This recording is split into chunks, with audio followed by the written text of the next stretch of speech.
Hello folks, welcome to yet another episode of Meet the Makers at your own place, Animation Express. We are right now at the wonderful studio of the FX Factory, and right now in front of us there is a special guest whose work has done wonder to the industry. The more I will say, the less it will be. Please welcome the founder and the CEO of the FX Factory, Mr. Ramesh Meer.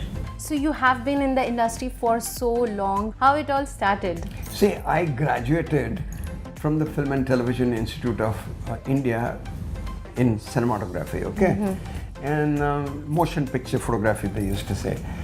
When I came in and when I used to go and meet the producers, now in those days, producers were either in the famous studio building or in NAS building, and every time you went there and you said, sir, I have graduated myself from the Film Institute, can you keep me as an assistant to your cameraman? He said, अच्छा पढ़ के आए हो? अरे किताब पढ़ने से कोई थोड़ी फिल्में शूट की जा सकती. They didn't understand what Film Institute was. It was we who struggled. That's why today's crop of Film Institute, when they go to a producer and says we have done cinematography or whatever, they get some respect out of it because they understand, yes, Film Institute can do it. What are the trends you have witnessed so far? I came here in this film industry in 1966. In those days, there was hardly animation. But slowly, after 5-7 years, animation started.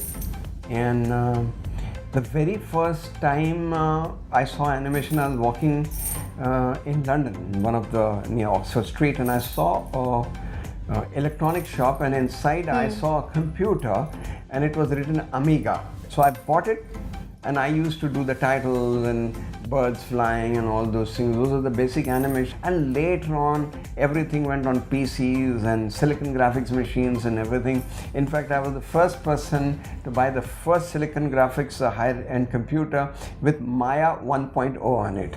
Now we have so many animators and very good animators coming up in this field. I've seen these youngsters do fantastic animation, but in those days it was very, very difficult. Even certain effects which we used to do a lot of animation with cell animation involved into it. Like if you see a film like Chacha Bhatija, I did for Monmohan Desai, and Monmohan Desai wanted horses flying over the trains and crowds and everywhere. We used to back project the background, and every frame used to change the cell and do it. The animation was very difficult because it was a cell animation. I see those animations today in Chacha Bhatija, I feel, oh, this is nothing great, I did a crappy work. But that was the starting of animation involved into filmmaking, and it was not that difficult to do that when the computers and the high-end computers came with good softwares and things like that. But initially, animating something was very, very difficult.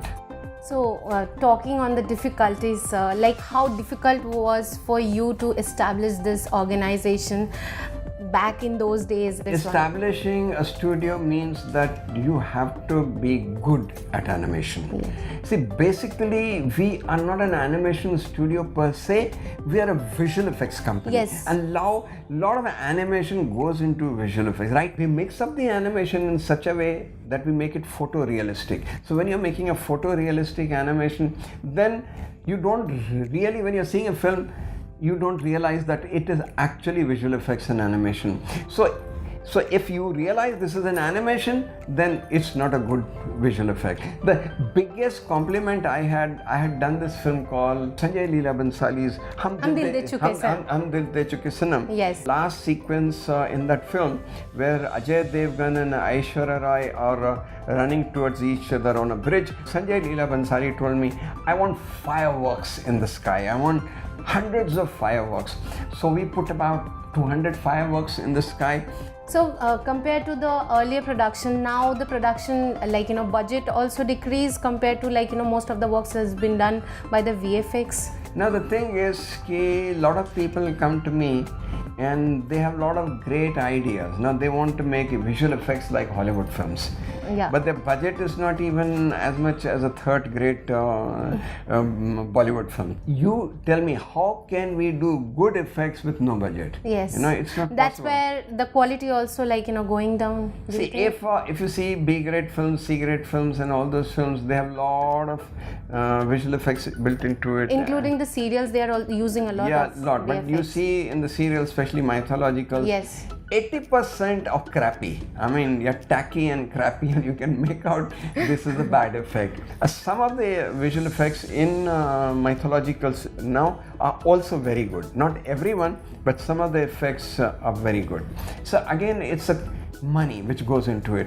Now, if the channels are giving you enough money to invest into visual effects, you can really create good effects. So it is better I stick to my feature films, because I finish the feature films in a few weeks or maybe a month's time, and I get my money back. So what do you think a budding producer should start with? What will be their initial stepping stone? First of all, they have to understand what visual effects are. Okay. Now, in VFX, you have to be a master of all the trades. You have to be a jack of all trades, and you have to be a master of all the trades. You cannot be jack of all trades and master of just one. No. You have to understand what animation is. You have to understand the physical effects. You have to understand the atmospheric effect. You have to understand pyrotechnics, and you have to understand everything to really create a good effect. So it's the sincerity of the person, and then you have to study what special effects are.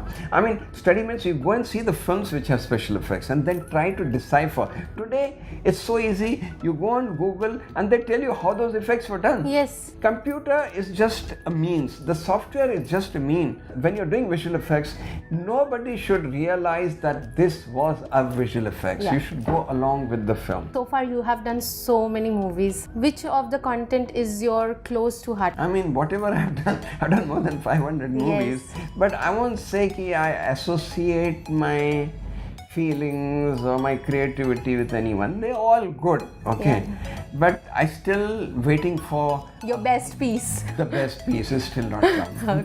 Okay. So what are your upcoming projects? Like Upcoming right now, I'm working on my own film. It's called Mahapratishodh. Yes. It is actually a horror film. It's full of visual effects, and the I have seen the trailer as well. Yeah, the English title is Revenge of the Headless. Now the thing is, making a film, good film, everything is very easy, but marketing it is very difficult. But now new things are coming up, and blockchain technology is coming up. So I'm going to distribute my film to start with only in the international market, because the Indian market, there are no buyers. Okay. There are no buyers at all. Abroad, when you are making a film, suppose you're spending $1 million on the film, $1 million, you keep $2 million for publicity. We don't do it over here. So all these big films of Salman Khan and Shah Rukh Khan, believe me, they are not really making money. So I'm really curious to know the reason behind wearing this bracelet. The reason behind wearing this bracelet is just for fun, fun's sake, and some people tell me you're copying Salman Khan. But let me tell you, I used to go to meet Salim so many times. Okay. Maybe Salman must have seen me wear this, because he was a kid in school at the time when I was going to Salim Khan's house. So maybe Salman has seen me with my chains in those days, and maybe he's wearing because he was inspired by me. I'm not saying he was inspired, but I'm saying it could be one of the chances. But I have been wearing this since ages, and this has no meaning. So what one mantra you would like to give to the budding producers? One thing is, keep your health in good condition. If your health is good if you keep your health in perfect condition, your mind will work perfectly. You have to think first of your health. That is mental health also. If your physical health is good, your mental health is good, then you can become creative. Thank you for your time. Welcome. Pleasure meeting you. My pleasure to be with you people. Signing off, this is Poonam Mondal. If you really like this kind of videos, don't forget to click the subscribe button. And yes, if you find this video entertaining and inspiring, then don't forget to like and share your suggestions in the comment box below.